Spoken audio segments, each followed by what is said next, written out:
So hear me out. You are using Cypress, and of course, you want to have your tests or you want to run your tests on all the browsers that you can get your hands off to prove that your tests are running correctly in the different browser combinations or the different browser types that are there. Well, if you are like me at the moment, you do not have a Mac.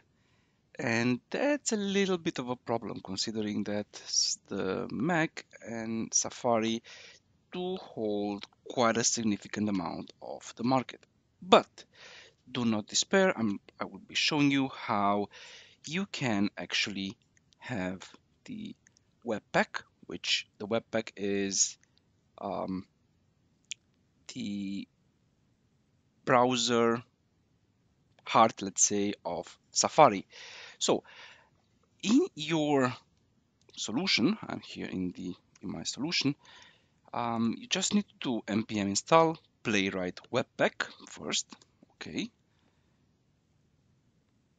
Oops. Now I do it. I was in Cypress. Let's just stop this for a second until it installs. So it was now installed and all seem to be well, or all seems well. Now let's start Cypress again and see if I can run this drag and drop test on Safari, or better said, on Webpack. So let's see. I want to run my tests now, and I have WebKit.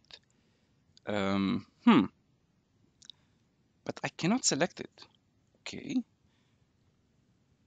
so why can't I select it? Well, if I go here, it does say is installed, which is perfect, and they can detect, or Cypress can detect WebKit, but experimental WebKit support is not enabled in your Cypress configuration.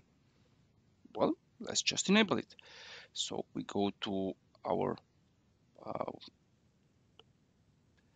project here, we go to Cypress configuration, and here on the end-to-end, we do experimental WebKit support, and we mark it as true. We save it, and magically we have WebKit now. Okay, let's see if this is working. So we want to start our tests in WebKit. Okay, and we have one spec file, and hopefully this will open our test and perform the drag and drop. And the test is working. Thank you for watching the video, and as always, I will see you in the next one. Have a good one, and bye bye.